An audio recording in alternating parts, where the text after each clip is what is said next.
Welcome back to Stadia Source, your number one source for Stadia news and reviews. This is the Stadia Source Roundtable Podcast. My name is Avery, and we have got a great show tonight, so let's get to it. With me tonight, we have Dan the Man. How's it going? We've got Dom What a Rice. Evening. Right under him, we got the gaming CPA Blue Bobs. Hey, everyone. To his left, we got your very own C-Truth Lee. Hello. And we've got Scarlet Stream Carly over there. Hello, you murder of crows. We have a big show tonight. It's not like anything happened in the world of cloud gaming this week, right? Or gaming in general, you guys. Before we get to our let's just get straight to mention our guests because it's a crossover episode. We are thrilled to have the gang from this week on Stadia Unfiltered joining us to discuss the week's news. It's Eddie, Chase, and Kai. Gentlemen, welcome to the show. Hello, you beautiful.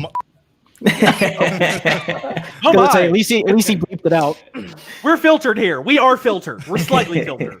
We're less taste, great filter. No, I don't know. It's fine.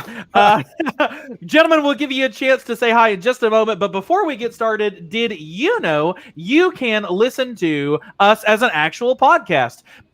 Search for Stadia Source on Spotify, Pocket Casts, Apple Podcasts, or wherever it is that you get your podcasts. Also, if you're watching us live, we want you to be a part of the conversation. Say hi in the chat, and if you want to be sure we bring your message up during the show, use the super chat feature or the super sticker to show your support for Stadia Source. Last but not least, you can join Stadia Source right here on YouTube. Members get amazing perks from exclusive community play live streams to early access videos to even some Stadia Source merch, like maybe a beautiful Stadia Source mug every now and again. Look at that. So hit the join button right down below to find out about all those perks and to become a member. So, gentlemen, from our good friends at This Week on Stadia, both the filtered and unfiltered, we want you to get a chance to say hi and tell us about what your streams are, both the This Week on Stadia and your personal channels. So we'll go left to right. Eddie, we'll kick off with you. All right, so I'm not the host, I am the co-host of This Week on Stadia Unfiltered show. It's done over my channel with my two amazing co-hosts here. It's every Tuesday at 8:30 p.m. on Eastern Time at over 80 Player One YouTube channel.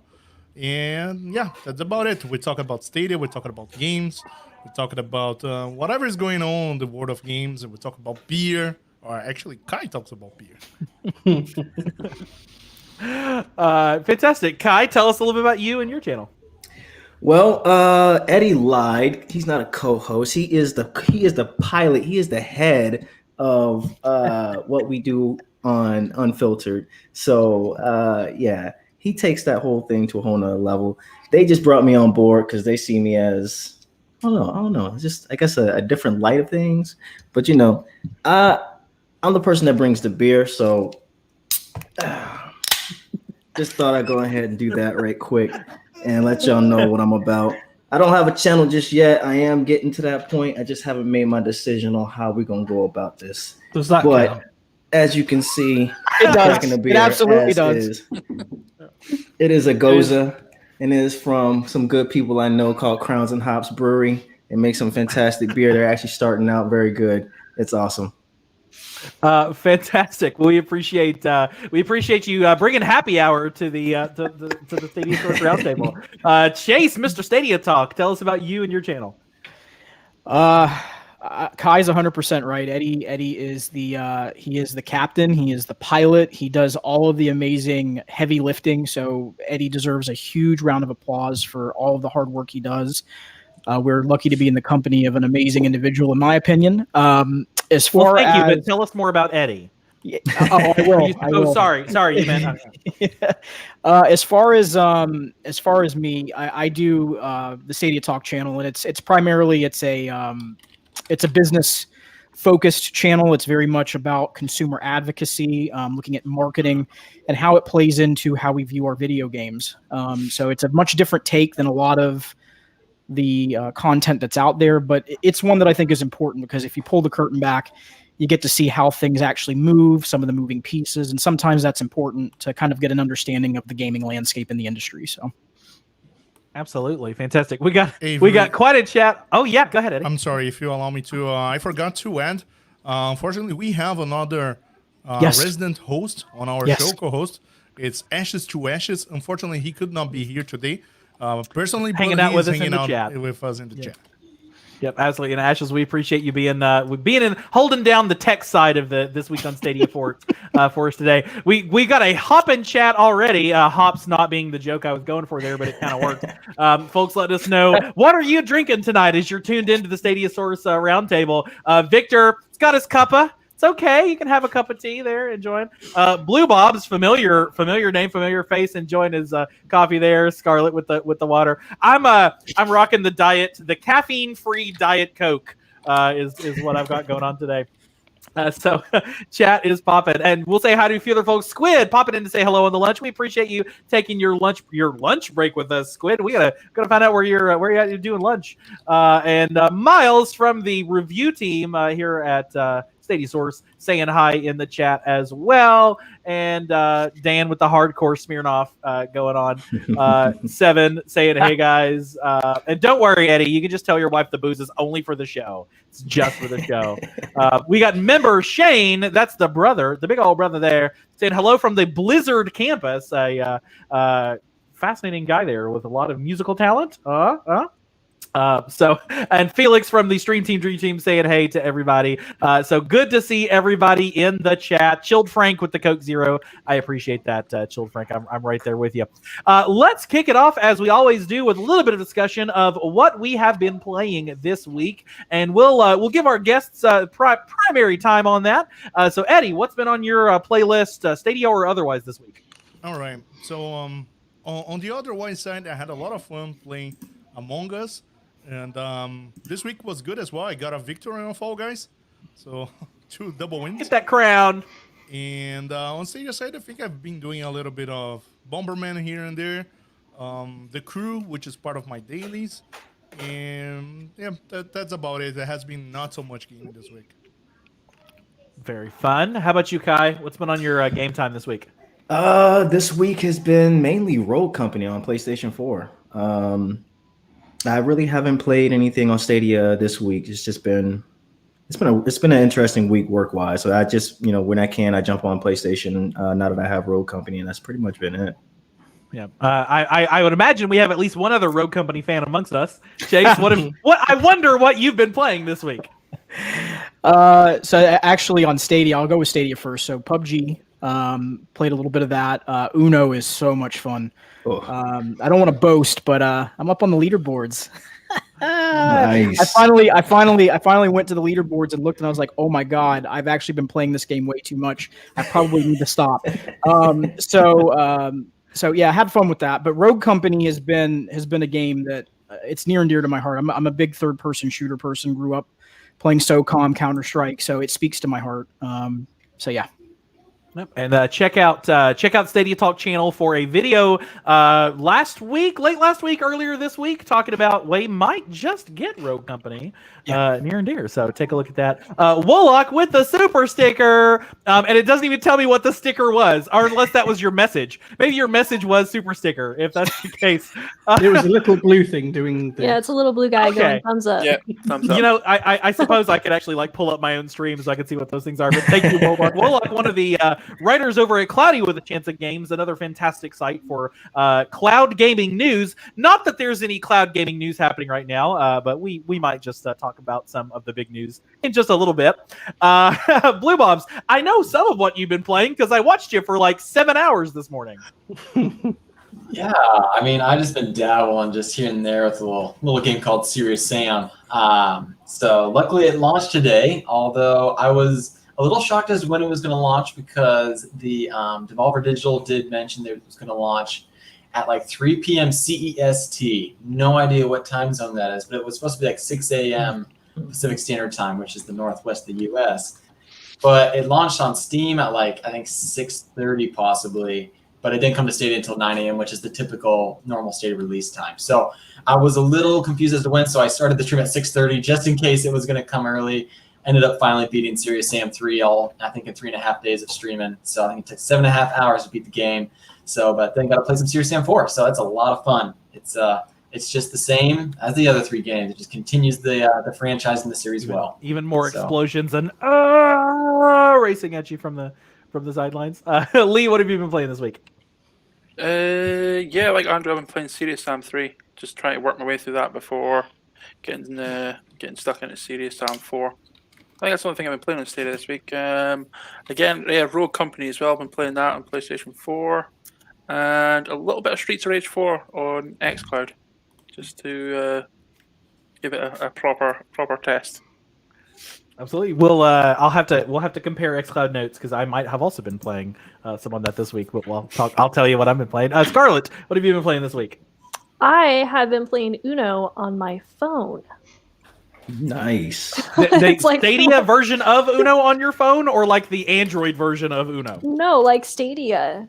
It's the only game that I've been able to play this week because everything's gone everywhere. So Uno. Everybody, Uno. It's Uno 2 weeks in a row. It's DOS at this point. Dose. You're so funny. Dom, have a don't encourage me. It's a terrible choice. Dom, what have you been playing this week? So I've also been playing Uno on my phone during my lunch breaks. I've played a bit of WWE 2K Battlegrounds, which is a game. I've also been playing. I haven't actually played any Dead by Daylight this week, which is shocking. For you, that's a big gap. For me, yeah. And I've also been playing some Crusader Kings 3 on PC, which is a ton of fun. Very fun. It's more folks on the Uno train. Dan, how about you? I have been playing Bomberman on those Sunday streams that we've been playing on, which are hella fun, and we always get a really, really good turnout. So yeah, I think you're doing another one. Well, we're doing another one this Sunday, so you're not there for that one, are you, Avery? But no, I'm going to be on. Take a little break with the missus, but Sundays 1:00 Eastern, 6:00 British. Super Bomberman community play. I think that's just going to be a thing we do from now on because it's ridiculously fun and I enjoy it, whether or not anybody else does. But I think other people seem to have enjoyed it so far. I don't think we'll have quite the same level of commentary as what you used to, but we'll try our best. But we'll get our quietest people. It'll be Dan and Dom and Lee. Just it was a good bomb right there. it'll be the golf version. It'll be the golf version. And he puts the blue bouncy bomb down, and oh no, he just missed. just golf claps. No. Other than that, I need to congratulate you because you did an amazing stream with Perfect Legend on Super Bomberman. I'm all over to have like a Super Bomberman Creators Cup with Avery the commentary because that was top-notch commentary on that day. I appreciate it. I keep saying I'll have to be part of it, but just lose immediately so that I can just watch everybody else. I'll just blow myself up so that I can watch everybody else and comment on it. Like, oh no, I'm out in 64th place again. You know. But yeah, I've also been playing Marvel's Avengers a little bit, and I've also been throwing my balls at critters in Pokemon Go, as Rock would describe the game as. So I always forget to say that one Pokemon right Go. there. You can't. You're not the only one. yeah, That people would don't mean consider something it a game, very though. different if you were the one saying that, Carly. But Just you know, throwing balls. Yeah. the chat's already like, oh, okay, it's too much. That is too much. And randomly during the show, Eddie's going to be putting out Morse code for a Stadia game code or something. That'll be hilarious. It just broke my brain. Bomberman, yes, I've been enjoying our weekly Bomberman streams as far as what I've been playing. I have more fun doing the commentary than I do actually playing the game. So I'm pretty sure if Konami is watching and y'all could create just a spectator only mode so that I could do that, I'm in. You got me. I'll do the Creators Cup. Yeah, but we should absolutely get a larger event together for Bomberman because it is just too fun. And then outside of that, that's actually been the only thing I played on Stadia this week. I'm taking advantage of the glory of my new computer to try out the Game Pass Ultimate for both PC and streaming, and I just beat Crackdown 3, which was super fun game. Not my usual type of game. I've been playing some Fall Guys. I've not done better than about 5th so far. But I have made it to the last round a couple of times. And then I've just been trying around. I like to play just everything. So I've played a little bit of 2 Point Hospital, and I played a little bit of Pathfinder Kingmaker, and I played a little bit of Sea of Thieves, and a little bit of Pillars of Eternity. And my wife is a huge Disney fan, so I played a little bit of Disneyland Adventure. That's the glory of game streaming services that give you a lot of game choices, is you can play things you never thought you would. Perhaps we'll talk more about that in just a little bit.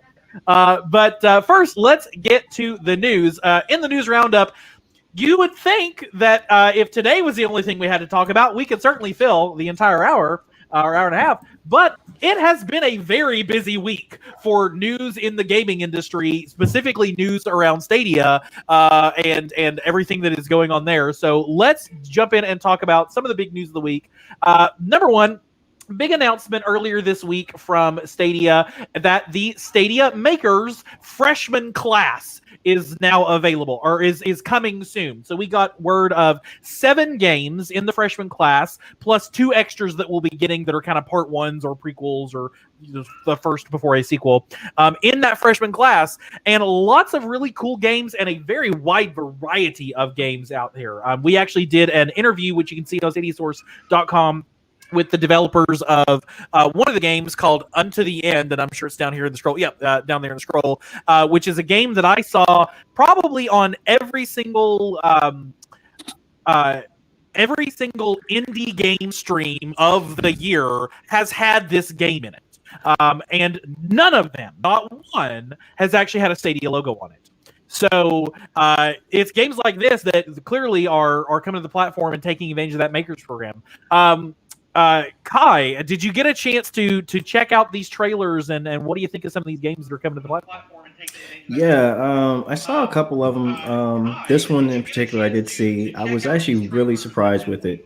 It looks good. The art style, the gameplay of it just looks amazing.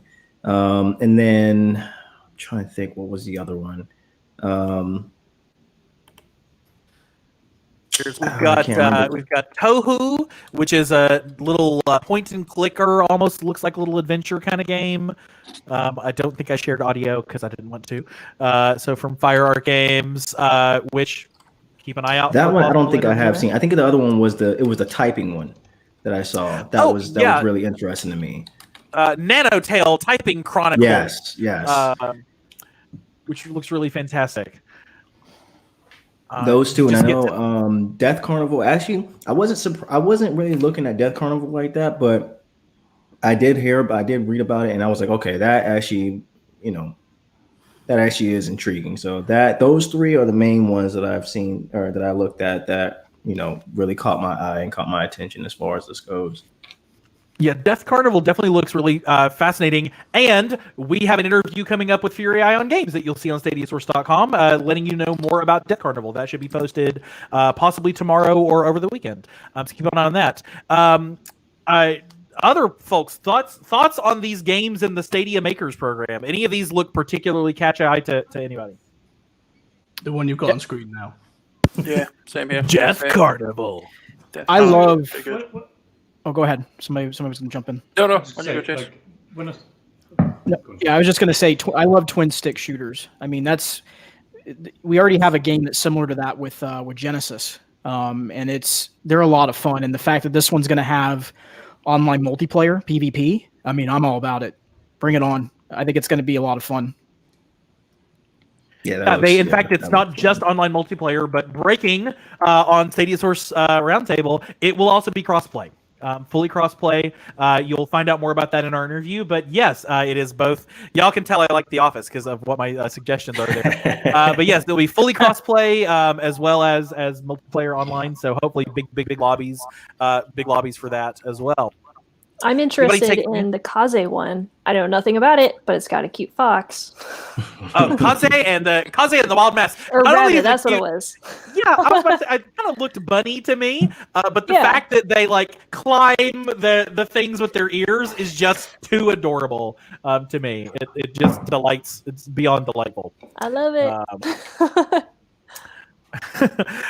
Anybody else got thoughts on the Stadia Makers program? It's like Sonic the new games we're getting.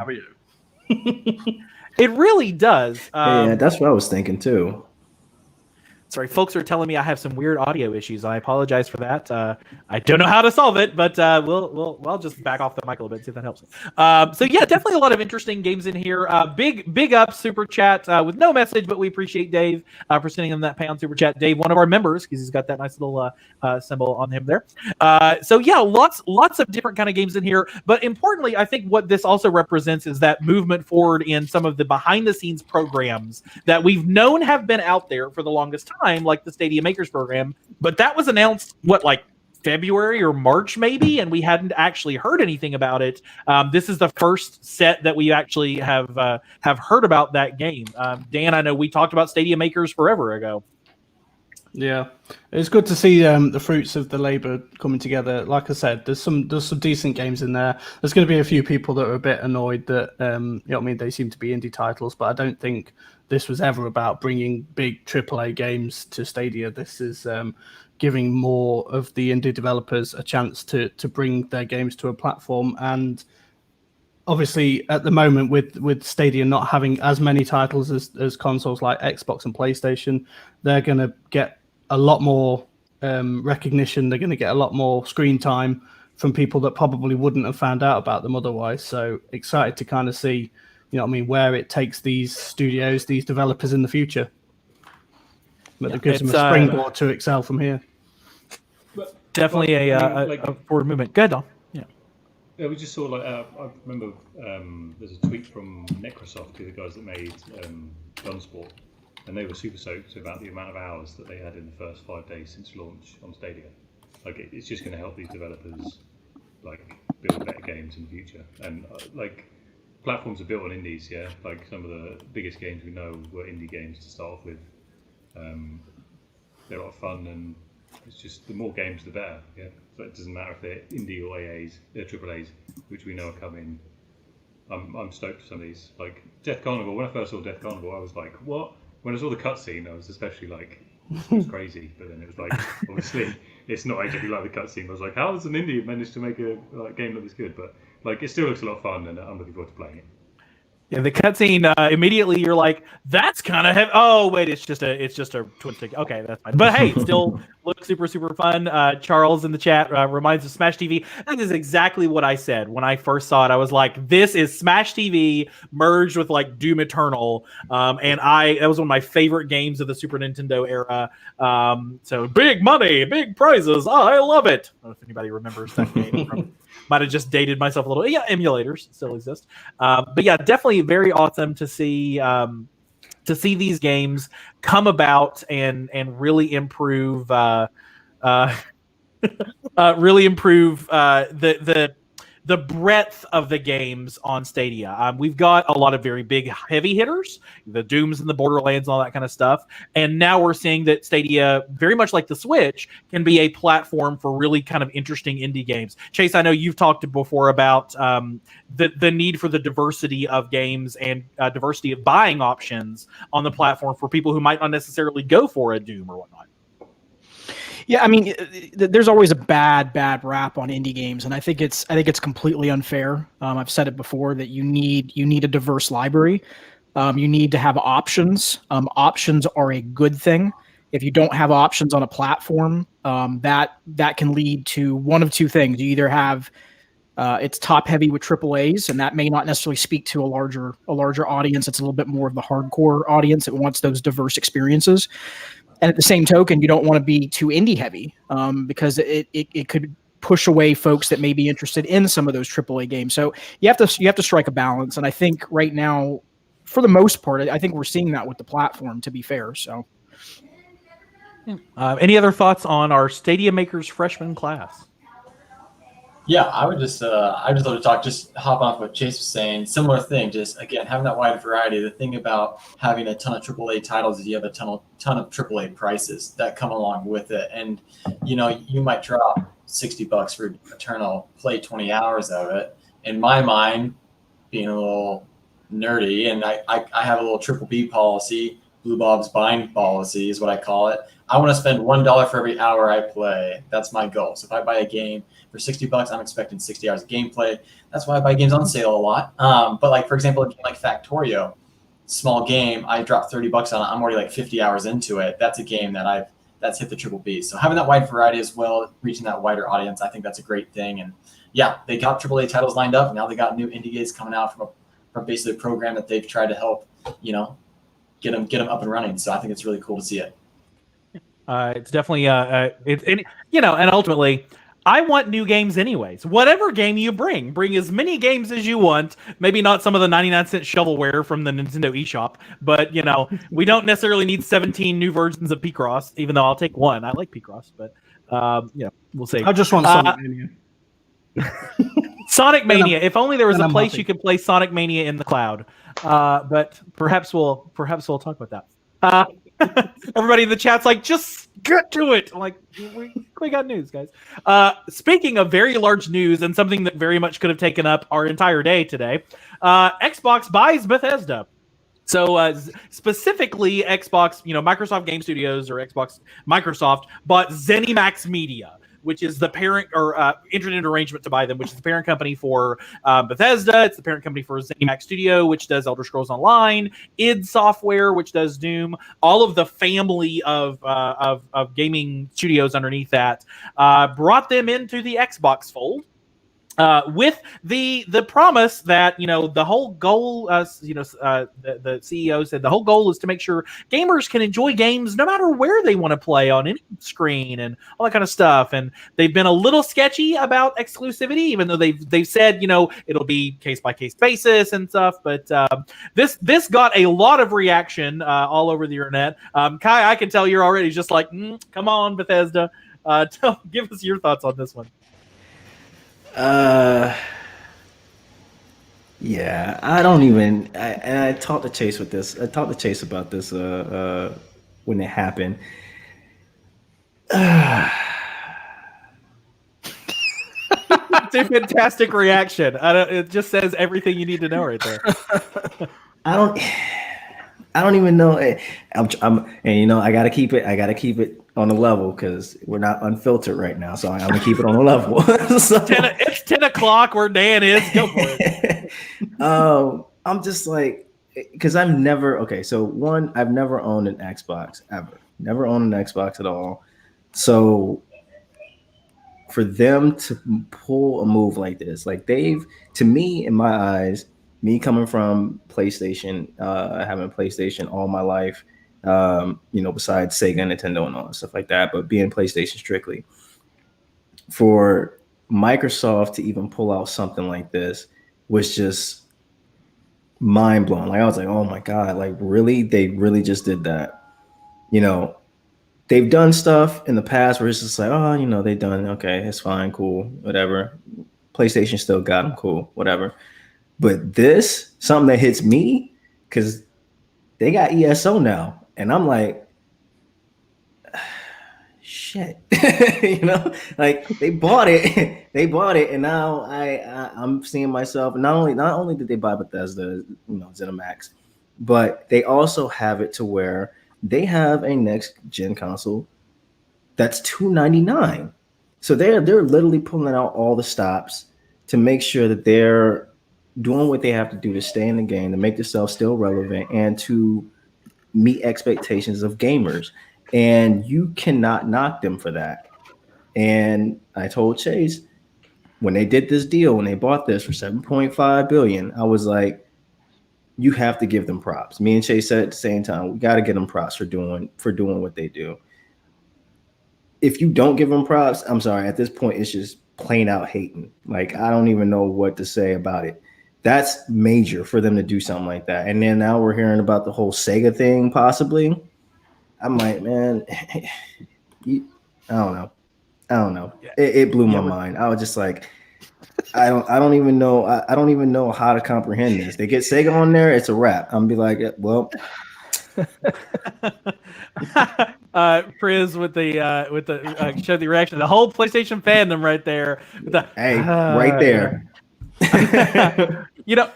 Obviously it's a big move, and the price tag goes right along with it. There aren't that many studios that have a higher profile than Bethesda and ZeniMax and everything that kind of falls underneath it. I mean, you're looking at like EA, Square, Ubisoft, Capcom. I mean, I don't even know who's. So, and then like Bethesda with Elder Scrolls and Doom are right up there with all the series that they've got going on. Dom, I'm seeing a reaction from you too. I just like that's a lot of money. Like I compare it. I just think like Disney paid, what was it, $4 billion for Lucasfilm, yeah, which is Star Wars in the end. Like Mike in the chat saying, Microsoft is becoming the Disney of the gaming industry. Yep. I don't think they'll make stuff like exclusive. I don't think they'll do that. I think they might have some like potential to new IPs which are exclusive for a time, but like SO, like all the Dooms and stuff, they're still going to be on all the platforms. I think because it's going to make Microsoft money. Like they're becoming like it's their publisher. Then they're going to be making money off selling it on. And also the really weird thing is that PlayStation are doing that timed exclusive with Deathloop, which now Microsoft is publishing. It's just a bit messy and I don't know. Like, it's a power move, and like everyone was like, "Oh my god, what's Stadia going to do?" And it's like they don't really need to do anything as long as they keep getting the games on the platform. So. Stadia gonna do what Stadia gonna do. At least from a business perspective, you very much see a different approach being taken. You've got PlayStation who really wants to lock things in because that's the only platform they deal with. And you've got Microsoft who, if you're installing stuff on a Windows computer, we're still getting money. If you're installing stuff on an Xbox, we're still getting money. If you're playing it through Game Pass, we're still getting money. So their approach is much more, we're going to make money on the cartridge, on the cartridge. We're gonna make money on the disc or the download, and Sony's gonna make money on the box, a little bit on the disc or the download. Chase, I know that the business side of this is certainly a focus of what you talk about on your channel. Give me your thoughts on this. I mean, see, the thing that's strange, and I know I have to be careful because I don't want to jump ahead to the other talking points that you've got, but ZeniMax, they didn't just buy them for the IP. This goes deeper. That number that you're seeing for 7.5, that evaluation is future proof. And let me explain what I mean by that. They're buying the IP, right? They're buying the studios, but they're buying something even greater in value. And Bethesda knew that they had them. They had them at day one when they started having these conversations, and that is Orion. If you listen to the interview that just was recently done with Phil Spencer, Hines, and Todd Howard, it's clear on their mind what they're thinking about. It's cloud. It's cloud. It's cloud. It's cloud. And Phil even name dropped Stadia in the conversation because it's on his mind. Folks, this move was a move that's future-proof. And they have literally, this is the thing that I think you have to look at, Avery and panel, is they have literally cornered every bit of the market now. They have the cheapest console on the market. They have the strongest console in the market. They now have a cloud solution. They're eventually going to turn on where you can buy individual games on that cloud solution at some point. That will happen. And now they have a streaming service that is a Netflix subscription. They've literally said, you know what? If there's a spot in the gaming space that we haven't covered, we now have. They have literally played chess when PlayStation, and it's crazy. You know, I'm not talking about Stadia here because I think we're not talking about competition from their end of it, because it's not fair to say that they should be competing with Sony or Microsoft, but they have literally played chess when other companies have been playing checkers. I mean, you can see it. It's crazy. And to Dom's point, you know, I think Stadia just needs to continue doing what they're doing. I do think they have to do some things in the now, but in the now doesn't mean go buy a company for $7.5 billion. In the now is get small games like a Rogue Company, get small games or smaller IPs that are going to attract people, get crossplay. Like those are the things that you need to focus in on and keep doing what you're doing to stay relevant in the conversation, to at least get some mind share in the meantime. If they can do those things, they're going to be just fine. But this is a massive move for Microsoft. They came in, they threw bags of money down, and they said, what are you going to do? And a day before their pre-orders, nonetheless. Like that is a massive. They held on to this knowing that they had that while people had the Craig memes and everything else out there. And they pulled this off. I mean, holy cow. You can't debate the timing on this. They knew what they were doing to get everything still in the news. And today they announced Doom Eternal just dropped on Game Pass. So again, just keep it all in the news. Scarlett, I know we've had conversations about just the business aspects of this and everything. Get your thoughts in here. So, where this mostly affects me is Elder Scrolls and Fallout. And while I've been able to play those on Steam, I've mostly played them on my PS4. I have no issues with Microsoft, you know, obtaining Bethesda's ZeniMax, whatever all of that is, and creating exclusives if it's a timed exclusive. Because, I mean, we've got Horizon Zero Dawn that didn't stick with PlayStation for forever. It's now on PC. I hope that they don't, because I know I'm not the only one who's going to throw a riot if they try to block ES6 behind the Xbox. Because even though I will get an Xbox S, you know, eventually, not everybody else can. Not everybody else also has a PC or whatever. So they can't, you know, get access to these games. And so if Xbox is like, hey, you know, timed exclusive in 5 years, you know, I'll probably be a bit upset about that. And by a bit upset, I mean a lot. So I have no issues with exclusivity. I mean, PlayStation does it all the time. Except now PlayStation is also saying, you know, we have this game coming on PlayStation, but, you know, it's going to come to PC eventually. And I hear an echo coming off of somebody. But you know, at first I was totally like mad. I was like, no, they're going to take my games and they're going to hide it from me. And I was like, but wait a second, I have no right to be super mad about this because I will get an Xbox eventually. But I feel like I have a right to be mad for other people who won't get an Xbox eventually. So it's a little bit of worrisome. I think it will be okay though. I think Microsoft actually needs this because they lost Halo as a launch title. And I feel like they're kind of like, okay, we need to have something to kind of cover up that mistake. And in and of it's, well, you know, whatever they were going to launch with Halo and the wonky face aliens and things, I think maybe it's probably for the best that they bump that one back just a little bit, but it's okay. It's all about it's ultimately a lot about the consumer advocacy and making sure that people get an opportunity to play the things they want to play. And Microsoft is most definitely making choices that reflect. It's the same thing to do with Office. If you want to buy Microsoft Office, you can do it on the web, you can do it on your Windows, you can do it on your Mac, you can do it on your iPhone, you can do it on your Android phone. They'll sell this software to you wherever you want it, because they know that if they gate it from somewhere, that's just sales that they're not going to get. And they're taking the same approach here. If all you have is an Android phone and you don't have any other mechanism to play Xbox games, Game Pass works on Android. Give us $15 a month, we'll take it. If all you have is a PC and it's a good enough PC to run some games in decent quality, give us $10 a month. Game Pass for PC, we'll take it. They'll take your money.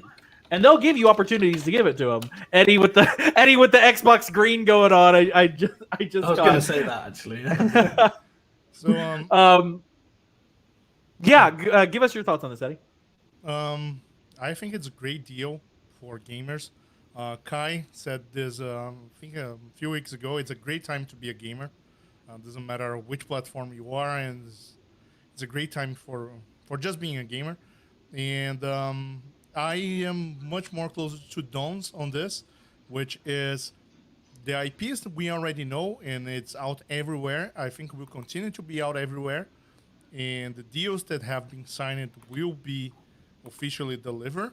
But going on forward, we'll probably see a mix of the two things. There will be probably exclusive IPs going only on Xbox, and there was gonna be new IPs going everywhere.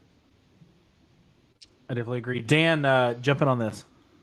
So I'm going to be really, really hypocritical now and say that whilst I do think that Stadia does need to get some exclusives to kind of make it more attractive and to say, you know what I mean, this is the only place that you can play.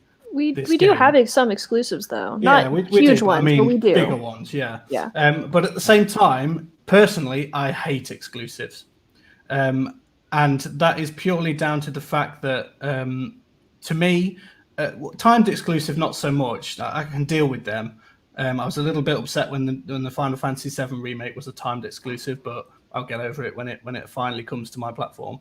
But to me, exclusives potentially deny games to certain people, because I've kind of made it a rule of mine to not buy a PlayStation unless it was worth me buying one, just because most of the games that I can get that I want are on Xbox, which I have an Xbox, and on Stadia, I have Stadia. I'm not going to go out and spend hundreds of pounds on a console just to play one game or 2 or 3 games.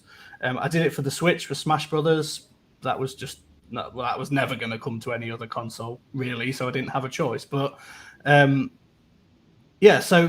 I'm missing out on games that potentially could be really, really good because I refuse to buy a PlayStation. And I think if they were to take some of the Bethesda games like Elder Scrolls and Doom and lock them purely to, you know what I mean, Xbox and PC, again, I'm not really that fussed because I have an Xbox, but there's people out there who will be livid at that, and they say, well, I'm not gonna play it then. And I think games like that, people are so used to them being on more than one platform that they probably might have had a clause in there somewhere to say, look, we want to keep that going in the future. I think if they're going to lock anything behind Xbox entirely, it would be either the smaller titles or maybe a new IP from them. Was it Starfield? I think is the new IP coming from them. So that very well, we haven't heard that it's going to go anywhere else. So it could be. Anybody else got any thoughts on this one? I think PlayStation were actually in talks to make that an exclusive. Well, I'm going to guess that isn't going to be the case anymore. if I and I can tell you because I know it was 100% true. They were going to make it a PlayStation exclusive at one point.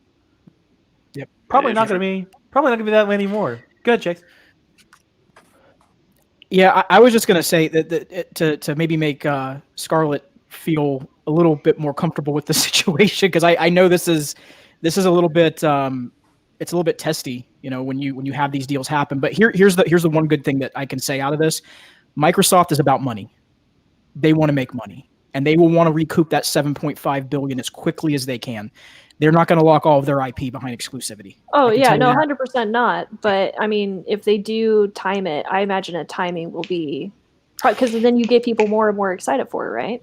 Yeah, I think ESO, Doom, the ones that are the ones that they have a lot of in-game purchases on, especially ESO, right?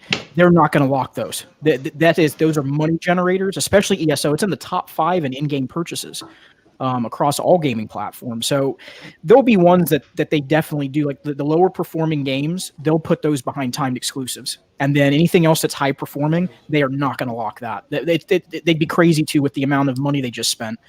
So I was just saying that to ease everybody's mind. I don't think that's going to happen. But if they And do, the we ESO riot.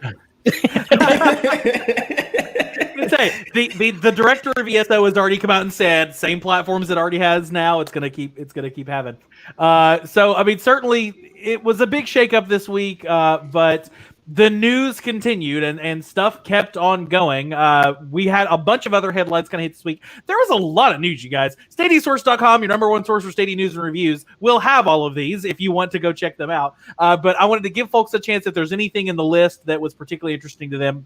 Baldur's Gate 3 got about a week delay, so unfortunately not next week, but week after is when we're going to get that.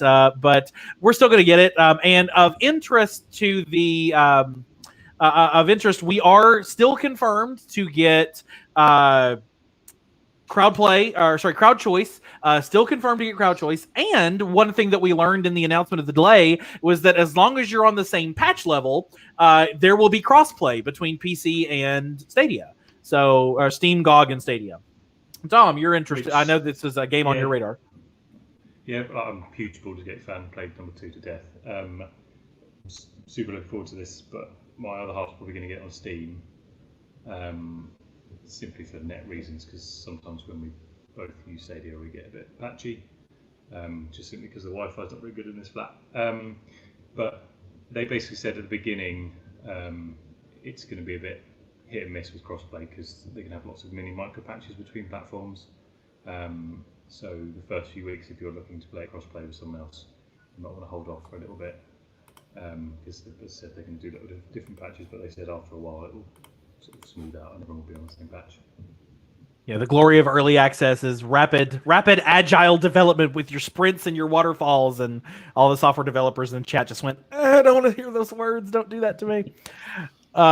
We also know this weekend, hey, the 2 in 1 month, we got another free play days weekend. So right now, if you want to go play the Division 2 for free, and you didn't already pick it up on one of its crazy sales, which it's back on again, then you can go play Division 2 for free with the patch that just came out, the Season 3 that just launched. And it's free if you're on Stadia Pro. You get a free month of Pro, so why not? You might as well. And then even if you want to just buy it, it's like $4 again. So crazy deal. Any Division 2 players on the panel tonight? so just a reminder that this also goes out as a podcast. So if you raise your hand, that won't actually help me. I see that on my hand. Does that help? That's why. That's exactly why we got it. We got it. It's just I got to get back into it. That's a lot of commitment right there. Podcast just got well died. There it is. I heard nothing, and I was like, "Oh, am I having audio issues? Did everything just go dead all of a sudden?" And then just, over here. Oh, you're breaking my brain, people. My mom, I can't hear you shake your head. Thanks, Mom. I definitely want to get back to the game, especially now with the summit, which started this Tuesday. I've watched a few streams, Link streaming the summit, and when I checked it, he was on level 60 or something. I want to give it a try. Just didn't have time this week, but it's one of the games that I'm most playing on Stadia with over 100 hours. And the game is amazing, getting updates, Easter eggs everywhere. And with this play free weekend, I think it's a new attraction for new players as well. Yep, definitely. Yeah, go sign up right now. You can play with Eddie. You might get matchmaked with Eddie Player One. You never know. Speaking of matchmaking, PUBG, unfortunately, losing its keyboard and mouse lobbies because apparently the interest is just not there, and the vast majority of players play on controller. Anybody got particularly strong thoughts on this one? Aren't they just mixing them together? Like, They're taking out the keyboard and mouse solo ring. We did an article on this. You'd think I would have pulled it up. Chase. Oh wait, keyboard. Here we go.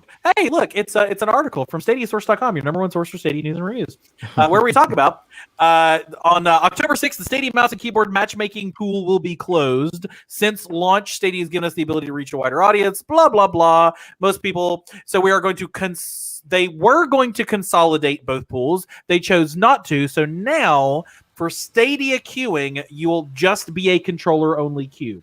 So I guess, does this mean that the keyboard and mouse people that are playing just go into the general pool? No. They just can't do matchmaking anymore? Yeah, they just can't do. I mean, this was kind of to be expected, right? When they didn't do crossplay with PC. Like, I don't know. Like, the majority of Stadia players probably play with controller, and it's an unfair advantage to have keyboard and mouse against them. So, like, who's going to play keyboard and mouse if you're just going to play against bots? I thought it was crossplay. So crossplay is only when you're using a controller, and then it's crossplay with consoles. But keyboard and mouse is Stadia only, which to me made literally no sense. But whatever. Well, you had bots. But, yeah, but the bots, like, there were a lot of bots. Like, I would get a matchmaking of 100 players with maybe 2 or 3 people, and the rest were bots. And I would die for the bots, and then I give up. Yeah, but I mean, the PUBG bots are probably some of the worst bots I've ever played up against in a video game. Because they were just like, you'd be standing there and they'd just run past you, all of a sudden snap to you, and then just shoot a ton of bullets, miss. And then you'd be like, oh, great. You shoot them and they'd be like, oh, I'm really good. But it was just a bot. Like, they're stormtroopers, clearly, from,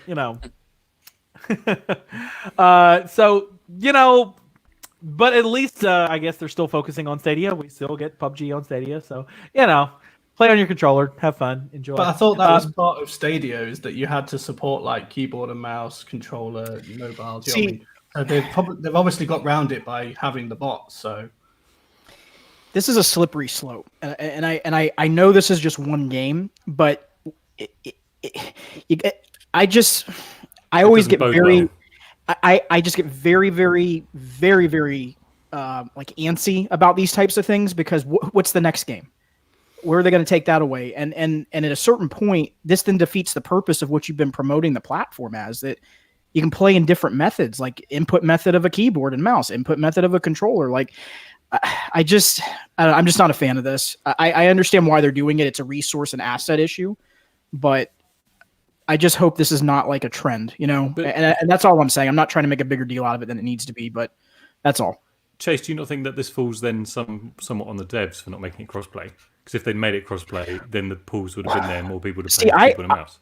And Dom, you appear to, from what you're saying, that you've got this backed up. I had no idea that it was locked to Stadia. Everything that I had read when this game first came out was that K&M was crossplay with PC, and that you should be able to do it. So if that's the case, because I didn't see that in the update when they put this article out, that was part of the couple people in the chat saying the same thing, that it's keyboard and mouse doesn't have crossplay. So okay, gotcha. So I mean, yeah, that makes sense on an asset side of it, but I'm just looking at it from the perspective of the game itself, or future games. Sorry, I'm saying this all over the place. Future games, you don't want to see that become a trend line, and that's more so where I'm coming from. It's just a place of concern. That's all. In other news, they're bringing keyboard and mouse support to Just Dance. I don't know that I want or need that. I did play Dance Dance Revolution with a controller, so totally done. That sounds like the way that I would do it. # reasons I'm fat. But I'll tell you. So interestingly enough, on the exact opposite side of this, that keyboard game, the typing game that is part of the Stadia Makers program, the people behind that. I'm pulling Nanotail Typing Chronicles have mentioned on mentioned on Twitter that for them, they actually had to adjust the game to support controller because even though Stadia has a typing interface, it's not amazing. And so you can play the game without typing, but it's basically just like it does the typing for you. So you just tap the things that you want to go, and then you don't actually have to do any of your typing. So it's more like almost like a spectator mode of the game, even though you're sort of still controlling the characters. So clearly we want you to have to use both is present, but devs are either having to make adjustments down or adjustments up to account for it. But as long as they make adjustments either way. A couple of new games just to mention real quick before we get into the hot topic for tonight. A couple of new games on the platform: Hotline Miami 1 and 2 and Serious Sam 4 launched this week. Risk of Rain 2 coming on Tuesday. Has anybody? We talked a little bit about Serious Sam. Has anybody jumped into either of the Hotlines Miami? No, I played them on PS Vita, and they were good games, but I'm not in a rush to go back out and rebuy them. They remind me of like GTA 1 from like the top-down view and like the graphics. I've not played them. I might pick them up and get paid or something. But no, they're definitely worth buying if you've never played them before. But I've played them previously. I'm not in a rush to get them again. I have the feeling that at that price point they could become pro at some point. So It's the future pro game price. Any game that's under $30 is a future pro game. It just is, because they can't keep giving us 6 games a month and that not be the game. Nick's with an idea about the typing game. Let's make it a voice activated and turn it into a spelling bee. Here you go. No, C-R-A. No, start again to Google. It could be pretty bad. And then a couple of big patches, ESO Markarth updates going to be landing soon, and then a huge raft of patches for Avengers, the 1.30 update, and then just today, the 1.31 update that supposedly fixes, between the two of them, more than 1,000 bugs and issues. Has anybody had an opportunity to jump into Avengers since the patches? I actually tried it when I did the article for the 1.30 patch because they said they improved the resolution mode. And I played through, the first time I played through completely on the frame rate mode. So I stuck on the resolution mode, and it's much, much better to play it in that mode now. It runs a lot smoother, but basically like a solid 30 frames per second, I think it's basically on now, without any skipping or little bits of slowdown. So yeah, they've definitely improved it. And I think they've got rid of one of the errors where people were logging into the game and then it would get to the start screen, they'd press start and it would just say, there's a crash, and it would restart as well. Tried to reach out to a few people from Google and from Square Enix, but you don't really ever hear anything back, and they were blaming one another as well. So Square was saying it was Stadia was saying it was them, so not a good look, but it is what it is. But I think that was actually a feature, not a bug. It was just highlighting how quickly Stadia loads. It was the power of the cloud. Adam that said if you revoke their access, as in Square's access, in your privacy settings on Stadia, and then try and log back in and then give access back to them, it worked. But that worked for a previous game that he was playing, but it didn't work for this one. Rage 2 was the game. Yeah, same issue with Rage 2. Yeah. They blamed each other. I found some troubleshooting tip I Googled it and found something, turned it off, did it again, it worked. Yeah. It's crazy. Actually, I read it. I apropos of nothing, I read a tweet from one of the folks behind Morrowind that said the original Xbox, they had an ability to basically reboot your computer or reboot the Xbox without turning the game off. So anytime your loading screens took way too long, it's because the Xbox ran out of memory, and so they rebooted your system. Yeah, that was Todd Howard in that interview he did with Phil Spencer the other night. Yeah, they talked about that. So, yeah. Like, how far we've come since riding the Silt Striders across Morrowind. That is it for the news roundup. You can check out all the latest news at StadiaSource.com, your number one source for Stadia news and reviews. Guys and gal, grab a hold of your Tesla ball and watch the sparks fly. It's time for the hot topic. You like that one? I didn't say it right, but did you like that one? They just get worse. That's a good one. Watch your Starks fly. By the way, members, if you join our channel right now, down at hit that join button down below at the silver level or higher, you can watch how utterly terrible I am at pronouncing things through a members only blooper reel from the newsfeed. Everybody else will get that video next week. But we appreciate our members who have joined using that join button down below. Guys, there was some news today. Amazon, a company that you might know from delivering your toilet paper in just 2 days flat, decided today to, in the middle of their show where they rolled out all the new Alexas, which is now a little ball, and their flying security camera drone, which was kind of interesting. They also announced a little thing they're calling Amazon Luna, which happens to be... Boona. I don't know what that means. What's a chicken boona? Oh, no idea. I'm from Freedom Land. We don't have that here. Amazon Luna, Amazon's cloud gaming system, announced today. Pretty big news. So the basics of Luna, for those of you who are just hearing about this for the first time right now, which I can't imagine is very many people, is it is a cloud game streaming service very similar to Amazon. It's extremely similar to Amazon, very similar to Stadia, where it works on any screen. We'll talk a little bit more about that. But they are taking a different approach to the structure of the game streaming service. They are basically going to be charging a small monthly fee.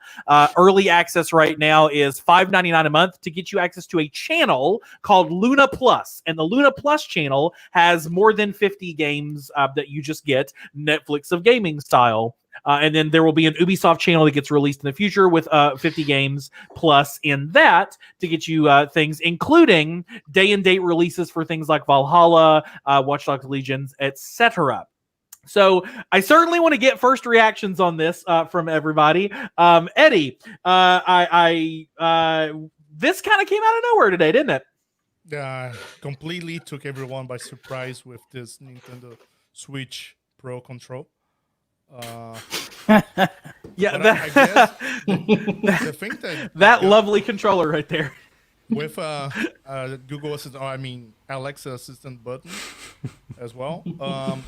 I believe it indeed took everyone by surprise, who were not expecting, because I believe everyone here on this panel was already expecting something coming from Amazon. It finally arrived, and I think the announcement got everyone by surprise, but the thing that got everyone by surprise, it's the model they're choosing, which is in between a Game Pass model and Uplay Plus model, if we should say that. But there are a lot of questions still to be answered. Like, are we going to get first-party titles as well? Meaning first-party titles such as New World? Are we going to get games such as Cyberpunk 2077 going to drop on the service? Or is it going to be something just like PlayStation Now, when we're getting a library of old games? I mean, it's definitely when you look at the list of games, there's a whole bunch of stuff in a lot of assorted things, including Sonic Mania, right there, Dan. I know you're just... Shut up. You gotta, Dan, you gotta tell us what your affection is for Sonic Mania and why you're so angry at Amazon for having that. It's just the best game ever. That's why. I did enjoy it I bought it for my Switch and I enjoyed it quite a bit. But looking through their games on here, of course they've got some of the new ones like Valhalla and Watch Dogs Legion over there. But I did notice as I was looking through this list, a lot of games that are also available on like Xbox Game Pass. Things like Metro, 2 Point Hospital, Biohazard, Overcooked 2. So you kind of get a little bit of both. Plague Tale up here on the right hand side, Brothers as well. Kai, what was your initial reaction when you saw all this shenanigans today? I was like, I was confused for a second. I was like, what is this? But as I started looking at it, it was interesting, because I was like, it really does remind me of Stadia on how it looks, how they're playing about it. They said you could sign up, and maybe get the early access. So I went ahead and did it. And we'll see how it goes. Honestly, to be completely honest with you, it's kind of how I felt when I heard about Stadia. I was just like, okay, what's really going on? What are they planning on doing? How are they going about doing this? So there's a lot of questions that that I'm skeptical about. I'm skeptical that the whole thing in general with Amazon and their cloud gaming platform. But this is cloud gaming right here. We're in cloud gaming, so if they're going to do it, they're going to be taking bits and pieces from everything that deals with cloud gaming, and they're going to be implementing it. And it'll be interesting to see what they do. It's interesting to the fact that they have this controller though, which I was looking at as of right now, early access. $49.99, which is the cheapest controller out there right now for gaming. Looks it. So it's just like, is it cheap because it's cheap? Like, is it just terrible? Like that's another thing. You want to make sure the controller feels good. You don't want a cheap controller that's going to break on you at any given moment. So, it's interesting. We said it looks like one of those cheap third-party Mad Catz Xbox controllers. Exactly. Yeah. The ones you pick up like cash converters that or right something. there. It definitely, though, it kind of looks like it maybe has like a rubberized texture to it. Mm-hmm. The Twitch purple accents there. Of course, they've got all this lighting stuff going on, so this could be just a generic gray controller with purple little accents there. But it's got the button for pulling up Alexa, which you can say, play whatever. I hope I didn't just trigger anybody's devices there. And at least on the landing page, they're talking about Twitch, and they're talking about the integration to be able to play when you're watching a streamer. But some of the articles from Engadget and The Verge mentioned that it's going to be the other way around, that you can also stream from the service as well, very similar to what what Luna, I'm somehow merged these two systems in my brain. I'm going to let somebody else talk for a second because I clearly can't keep these together. Scarlett, give us your thoughts on this. So I'm going to be that person who's on the other side of the field. I like the way the controller looks. I think it's pretty. I also really like purple. It's my second favorite color after red. So, I have used Twitch multiple times because it directly integrates with my PlayStation. So I really like that there's already Twitch in here because it makes sense. Amazon owns Twitch. There's, Twitch Prime, blah, blah, blah. I don't like that they're being open and honest, like, you're gonna have to buy more channels, but they're being kind of sneaky about this. They're like, hey, look, $6 a month and you get hundreds of games, but not really. You get 50 for the $6 right now. You get 50. Yeah, and maybe you'll get more later, and we don't know how much that's going to cost because they're not telling us right now. It's the plus. They're like, the 50 plus. It's like it'll be more, maybe. I like this. I like that this is coming. I think as more players get into the cloud streaming kind of game services, I think it's only going to encourage each studio to try harder. I am a big fan of Stadia, and I want to see Stadia do more and more and become something amazing.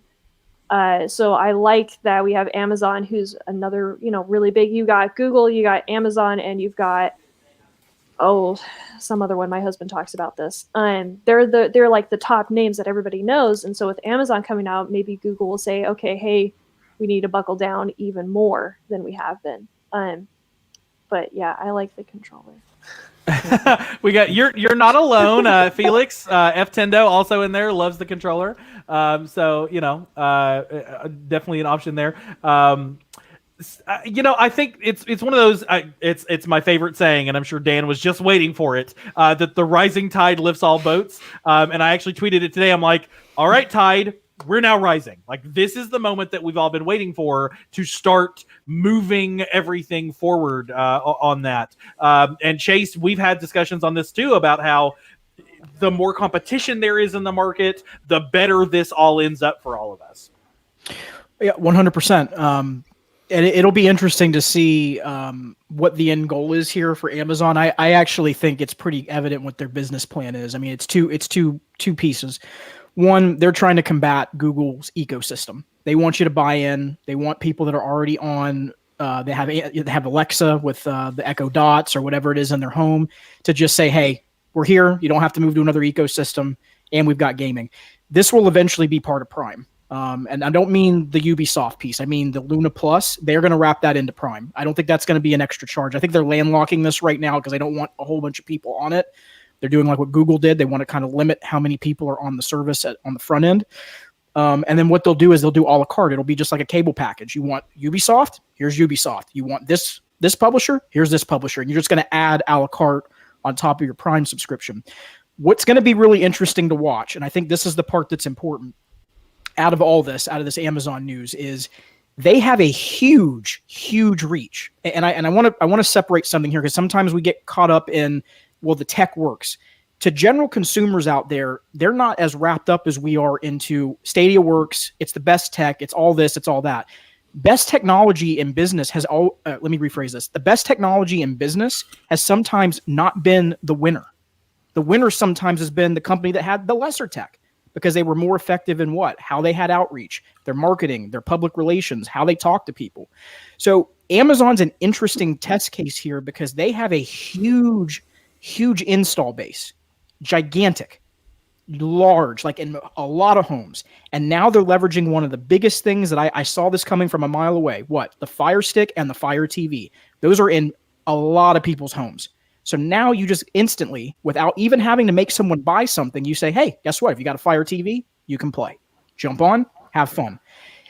It's going to be very, very interesting. And I think Google, again, to go back to everyone's point here, they need to focus on their 1.5, 2-year plan. Don't get off of that. But you have to do small things in the now to continue to stay relevant where you don't get overlooked, especially, again, whether we want to admit this or not. They didn't come into the market the best way. So there's already that stigma. Amazon's not coming into this with that stigma. And one thing that's really interesting in this, and this is the last thing I'm going to say, notice how they led with early access. They have watched everything that Google has done, and they have learned from both the positives and from the things that didn't work, and they have implemented them. So it was a smart play on them to do this. I don't think Stadia is dead. You know that rhetoric's going around. It's not dead. It's not dying. It's here. It's going to be fine, especially when they launch globally. Into more emerging markets. So that's my take on it. Yeah, it's like it's with the, sorry, Dan, well, I don't know what I was going to say. It left my brain. Go ahead, Dan, and then I know Eddie wanted to. I was going to say, well. so I'm not going to be having to register Lunar Source anytime soon. Then No, I believe it belongs to a moon-based website anyway. So we'll... Yeah, we don't have access there. I think Chase, you do bring up a very smart point about the Fire Stick. If you go into, I think I said this last week on the podcast. If you go to any U.S. retailer around our big shopping series, which is Black Friday and beyond, and then y'all with the Boxing Day and everything. There are just pallets of Chromecasts and Fire Sticks and Rokus right next to each other because you just grab one and throw it in for your Secret Santa drawing at work, or you grab one, you do it, or whatever. And now they just got a big end to so many people. Eddie, I know you are thinking about the Fire Stick. Yeah, because Kai said the controller is cheap, and indeed it is $59. But in order for you to play on your TV, it's not only the controller. You need to have one of those Fire Sticks, and there's gonna go the new announcement for $40. So in order to play on your TV, guess what? You gotta spend that $100 just as the Premier Edition. And not only that, they also have opened things up a little bit more than that. The Fire Stick has Bluetooth, and you can use your Xbox One controller, your DualShock 4, or mouse and keyboard if you happen to have a Bluetooth mouse and keyboard there. So whereas and you can't use your Stadia controller unless you're playing on PC because it's probably just using the HID standard. You can't use your Stadia controller on the Fire Stick because Stadia controller doesn't have Bluetooth. Sabrina has Bluetooth coming out next week, but nothing on there. I mean, it's definitely a game changer. Andrew, what are your thoughts on this one? Yeah. So, I mean, I love it because now we see Stadia's competition. This is what we've been waiting for, right? The other cloud gaming competition. The reason why I say Amazon's a true competition, the reason why Microsoft said Stadia and Amazon, the cloud gaming platforms, are going to be their competition is because Google was a cloud company at the very beginning. Google resides in the internet. Amazon is a cloud company in the beginning. All they ever do, their hardware when they first started was servers all over the world. That's all they want to do. That's how they expanded. That's how they're going to make cloud gaming be effective and efficient. Microsoft, software based into console, into servers, is going to try and catch up, which is going to be very difficult. But I just love the fact that, we've been waiting for Amazon to sneak out this new service, and now we finally have a face to it, which is great. And, I don't know. I looked at the website. I don't really see a free tier. And like you said, it looks like they're just doing like an early access, the $5.99 a month. They're probably going to call it a beta because so many YouTubers was like, oh, Stadia, it's just a beta that people are paying $120 for. And I think that's what you kind of talked on as far as Amazon learned from the Stadia launch that, hey, let's not call this a service quite at the beginning, which is fine. I am curious if they'll ever have a free tier, because that is one of the beautiful things about Stadia is 1080p 60 FPS, which is right now what the Amazon Luna is saying they're only going to be able to do currently. That's a free tier on Stadia where you just have to buy the games. But I love, again, just your favorite saying, rising tide, all ships rise, super good. I could definitely see Amazon even evolving into, once a game's ported to their gaming Luna service, you search for the game in Amazon and there's just going to be like a little Luna purchase button where you can just, hey, $19.99 digital edition for Xbox or $18.99 for Luna edition if they ever launch buying physical games. But I mean, in the end, I just love it. I mean, in regards to just the competitions out there, we finally know, we finally get to see them. They're doing that Netflix model of game, which is going to be great. Stadia will continue to build up. And just like you say, Chase, Stadia just needs to stick to their guns. They know what they're doing. I looked up Google's financials. They make $41 billion in one quarter. We're golden. I don't think Stadia really needs to change up a whole lot. And to me, it's also going to be fun to see, all those people that kind of hated on Stadia and cloud gaming. I'm curious if they're going to be excited about Amazon Luna Plus because it's not Google, maybe, or if they're just going to be excited because now we have a Netflix style of games. I don't know, but it's competition's good. I love competition. I love that we know not the face of the enemy, but like the competition. We now know. Stadia was trending on Twitter today, and I was like, "Oh, this isn't going to be good. I don't need to click on that." And of course, it was. And thankfully, it was an even mix of why is Amazon Luna doing this? Stadia is awful, so Amazon Luna will also be awful. And then people, trying to be relatively nice and concise about it. Dan, what are your reactions to the lunacy of this new plan? I stole your joke. Yeah. I just want to make a note of this. This is not to say that it's never going to come, but I also want to make a note of the things like lack of, crowd play, crowd choice, state share, YouTube streaming integration. I know it integrates with Twitch. That's good, but whatever. I don't know whether that's something that they might be able to bring further down the line, maybe reword it, rehash it a little bit. But to me, it's almost like a Stadia copy and paste, but without some of those features. And I'm not saying that because I want it to fail. I want everybody to succeed. I think you wrote it on Twitter earlier, Avery. Burger King. Well, McDonald's hasn't killed Burger King. We've still got. There's room in the pond for everybody. So, but I just wanted to make a note of those missing features. But at the same time, I can't really say much because we haven't actually got them on Stadia either. So then to add to that, I know we didn't got, but Baldur's Gate is coming next week. It's coming. Just like Cyberpunk 2077, we know it's coming. Yeah, we know crowd play exists. We've seen it. We don't have it, but we've seen it. But we know that crowd choice will be available on Twitch on day one as well. So it's up. It's going to be up to every single game developer to integrate their services with Twitch. And I think they will be able to integrate the services with Luna as well. And we're standing at a point where cloud gaming, if anything, Stadia was the herald in the wilderness, being the first person to trumpet that cloud gaming is a thing that can actually happen. And yes, there was xCloud, but it wasn't like their public release. And yes, there was GeForce, and RIP to Gaikai. But Stadia really was the one that had to step out first, take the bullets, take the slings and the arrows, and get people to kind of give it a little bit of a shot. And then here comes xCloud. And nobody's saying, like, if you look at Twitter for, this stuff, nobody's like, xCloud's total crap and I can't believe it. People are like, hey, yeah, I got Game Pass Ultimate. I tried xCloud. It kind of works. And now here comes Luna, and Luna gets to stand on both of their shoulders because you have Google proving the tech works, Microsoft proving that the games are there, and then Luna gets to kind of get the best of both worlds and work on both.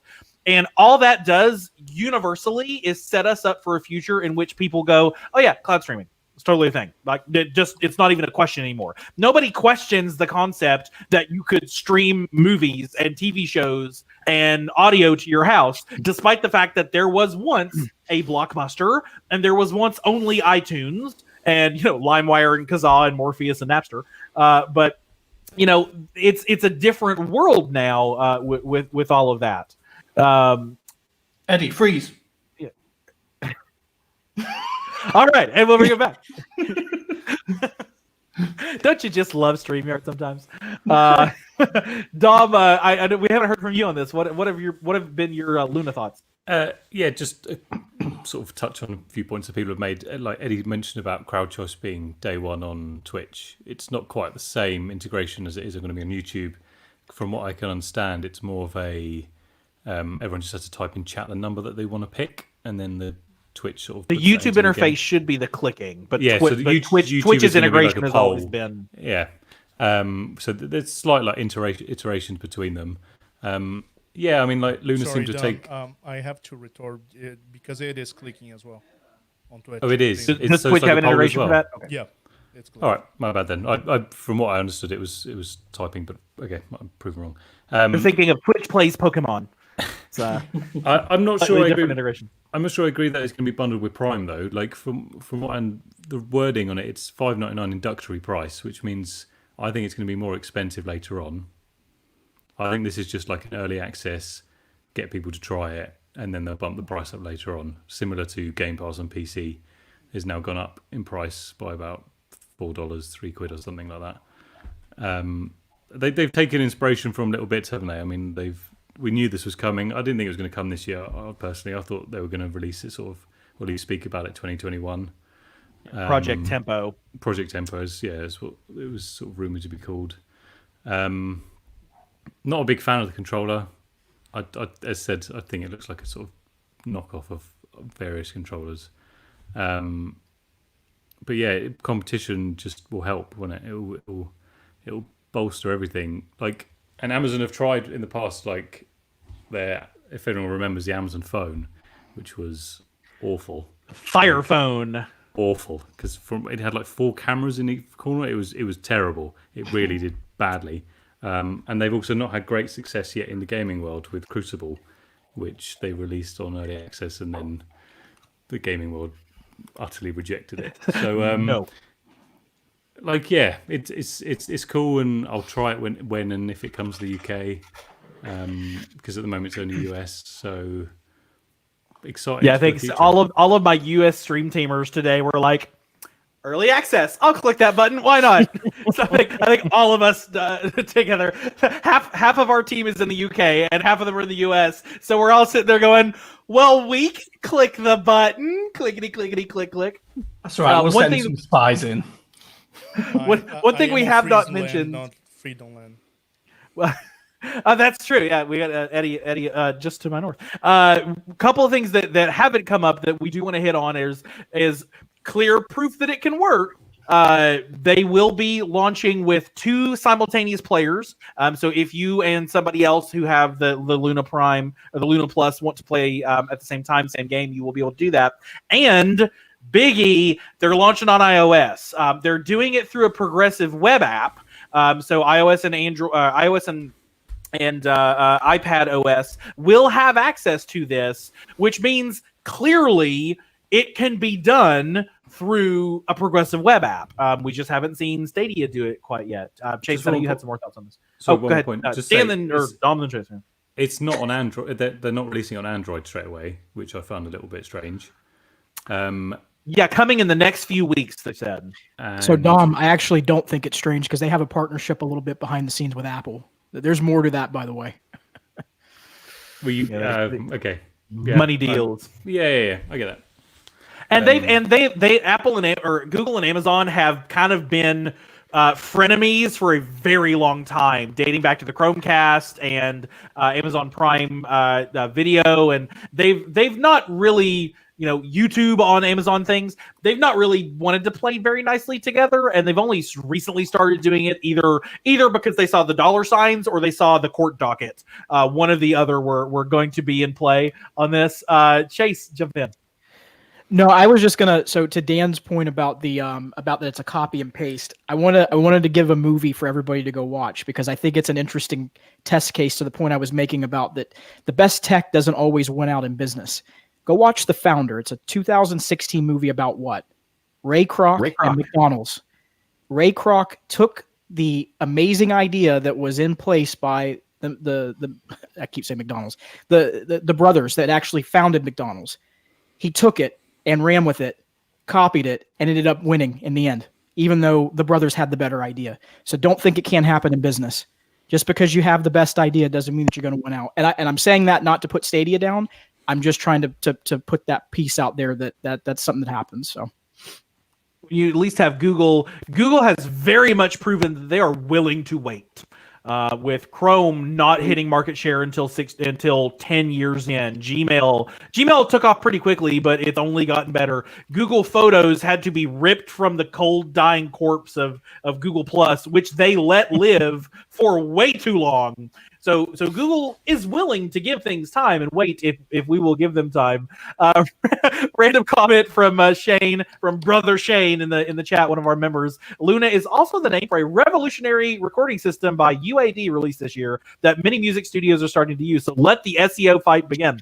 Up until today. So we looked at. Shout out to John Scar from the Best Buy Canada gaming blog, who is also very sad that this is not in Canada. But he and I were chatting about this today, and he's like, "Oh wait, Amazon Luna, it's a thing, and it has like 12 subscribers." So I was one of the first 50 followers of @Amazon Luna, which I'm certain at this point is probably in the thousands or whatever else, and I'm too lazy to go look it up. But we'll see how well they do. Certainly, the other problem is if you search Amazon Luna, you get. In fact, I'm going to do it right now live to show you what I saw because it's kind of ridiculous and it's all about SEO. Amazon Luna. You get this news, but then there's like, you know what? It's better now because of all the news. Earlier today, It was just 1,000 things you could buy on Amazon named Luna. It was like facial creams and stuff like that to make your face look younger. Thankfully, apparently, everything has shutted it down. The Stadia community is apparently talking about Amazon Luna. So it's right there. So interesting that this might be coming up. It's on Wikipedia now, too. The Luna controller takes 2 AA batteries. Yeah, I saw that. Ugh. It has a USB-C port on it. Yeah, but is that for headsets only, I guess? Or like... It's probably for direct connectivity to like the Fire TV, or there might be the option to do rechargeable batteries in it. That might be the other thing. And you can buy those on Amazon.com. I've always preferred controllers with the batteries, AA batteries, and they last longer. I've always thought, like my Xbox controllers go for ages, depending on the type. Except when it takes the batteries out for the love of play. Oh. Okay, so because there's nothing worse than you're playing a game and you forgot to recharge your controller and it dies. You've either then got to stretch a cable in front of you. I do want to point this out. price details right here: $20 off, $69.99, only available during early access period. So that is Early not the access. final price of that controller unless they decide to change this. So kind of interesting. I've seen that. Yeah. So breaking news: you're not paying just $50; it's also $70, but it will be later. This sounds And, like a curse, though, this slogan. For the love of play. For the love of play, cripe and criminy. They're taking everything. They're just taking bits and pieces. And what a everything. weird, like, what is this weird little textury nubby? I don't know how I feel about that. It's just grippy. Some sort of grip or something, isn't it? It's grip. What if you're feeling over it, and if you're, Charles, we need your help on this. If you're kind of feeling over it and you go, wait a minute, what does that say? What are they talking about? Buy Amazon Prime products now. Subscribe for just $29.99. Be a perfect place to put advertisements there. Anybody else got any final thoughts on Amazon Luna before we wrap that segment up? All right. Well, Go Luna. Go Luna. You know what? Go Luna. I hope they do phenomenally, and I hope it grows and grows and grows, because all that means is get more people who are going to. And I'll also say this: it means Amazon putting pressure on studios to add crossplay, because they're going to want crossplay on these games. So now you've got Google and Amazon, the two biggest huge companies, saying, come on, EA. Competition. Well, we don't know how what this is running on yet, do we? So we don't know how much It's definitely running on. It is running on Windows. It's running Palm OS. It's running on Amazon AWS servers, so it's going to be on EC2 containers. The question is, you can run Linux servers on EC2. My company does it. You can run Windows servers on EC2. And the fact that this is so easily adopted for these games that are already on Xbox Game Pass, which is running Xbox hardware, which is based off of DirectX and Windows kind of backend to some degree. It's Windows Server. I would be amazed if this is not running on Windows Server, because if this was running on Linux, then there'd be all these games that we don't have for some reason that we really ought to have, and why don't we have them? If these games were on Linux, then we should have Sonic Mania, sorry Dan, and Control and Everspace and Res 7 and so on and so forth. So I suspect this is Amazon running on Windows Server, but who knows? Could be completely wrong. Because so far, whereas Stadia launched out of the gate, I don't want to resurrect this horse just to beat him again, but it's kind of going to chase this point earlier, and it just occurred to me, so I'll say it. Stadia came hard out of the gate with the tech is amazing, and let's talk the teraflops, and let's talk about all the blades and the servers and stuff. And Amazon came hard out of the gate and said, it's 6 months a month. You get all the games you want. Here's the controller. It's got Twitch integrated, and you can play on whatever screen you want, including the iPhone. And that's it. That is at least round one of the ball game that they very clearly learned from. Everybody said Stadia was going to be the Netflix of games. Well, we'll just make that. Well, everybody said Stadia was too expensive for their subscription. Well, we'll just do that. Cool. Everybody's sad that you can't play Stadia on iPhones. Oh yeah, we'll just do that too. Cool. Why not? Yeah. Everybody's sad that Stadia doesn't have a lot of games. How about 100 on day one or close to it because early access. So. We'll see. Project Storm. Are people going to get on Amazon for not being transparent, not telling consumers everything they want to know? Amazon keeps stuff close to the vest, probably just as close to the vest as Google does. And Dan has Felix has nabbed Lunasource on Twitter just in case we need it. So we have at Lunasource, which whoever owns Lunasource.com is probably not going to be super happy about that. It's and Nix. Luna is the name of Earth's moon. Is it a Google Earth tie-in? No, I don't. I can't imagine that has anything to do with it. I couldn't resist the Star Wars joke. That's not a moon. Anyways, it's Amazon, the Death Star. My nerd is showing. With that note, thank you guys for a fantastic hot topic discussion today.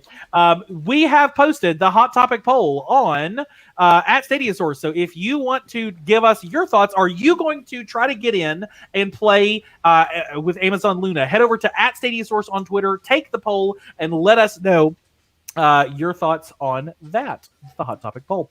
Guys, this week on Stadia Crew, thank you so much for being a part of the Stadia Source Roundtable. Kai, if people want to find you on the interwebs, where can they go? I am on Twitter at BlackEye11, and you can also find me at 80 Player One's channel on Tuesday nights at 8:30 doing TWS Unfiltered. Fantastic. Kai, thanks for being here. Chase, if people want to find you, where can they go? You can find me on Twitter at Phantom UFC Fan. You can also find me on YouTube. It's youtube.com/ man, I almost forgot my name. Stadia Talk. Sorry. You got to give the whole string / uppercase C, lowercase u. That's that proper kick. The proper 12. I'm sorry, y'all. Eddie Player One, thanks for being here. Where can people find you? Yeah, thanks Avery. Thanks to Stadia Source team for having us. Just Google search for Eddie Player One. I'm gonna be there on Twitter and on YouTube. Fantastic, Eddie Player One, guys, and be sure to tune in to This Week on Stadia Unfiltered to see what the beer of the week is from Kai, and get all of the news, all of the good unfiltered Stadia news. We give you just a little bit of filtering here; they're unfiltered, totally, 100%. Completely. So you want to go there if you like that pulpy Stadia news. That was just gross. Me just saying it was gross. I'm gonna move right on along. We want to thank everybody who tuned in live tonight. It is so awesome to have such a pop-in chat. And that we really, really, really do appreciate y'all jumping in with us. We also want to say a big thank you to all of our supporters. If you have not clicked that join button down below, you can join this amazing list of folks who are in our platinum tier, our gold tier, and our silver tier, and of course our bronze folks. We appreciate every single person that supports Stadia Source with that join button down below. Nobody's bought us a coffee. I don't know why, but hey, do a super chat instead. We'd rather have a super chat. It's perfectly fine. And of course, big thank you to our previous patrons on there. As well, hosting for Stadia Source generously provided by Rock. You can find out more about the technical expertise provided by Rock at rock.co.uk. That is ROKK. If you are listening to the podcast, you can watch us live most Thursdays here on Stadia Source YouTube channel. If you are watching us live, then you can download us on Pocket Cast, Spotify, and everywhere else you get your podcast. You can follow us on Twitter at Stadia Source. Like us on Facebook. Tell us what you want, what you really, really want, and join our Discord at stadiasource.com/Discord. The music at the top of the show is Somewhere in the Neighborhood. I think I just broke Chase. Here in the outro, I broke Chase. The music at the top of the show is Somewhere in the Neighborhood by Bad Snacks. Check out her music at badsnacks.bandcamp.com. If you haven't already, down below is a thumbs up button that lets us know you like the show. And right next to it is a subscribe button that lets you know every time we post a new video and when we go live with the Stream Team Dream Team. You can also become a member of Stadia Source channel by clicking the join button down below with great perks at every level of your budget. Thank you so much for joining the Stadia Source Roundtable podcast. My name is Avery. Have a good one.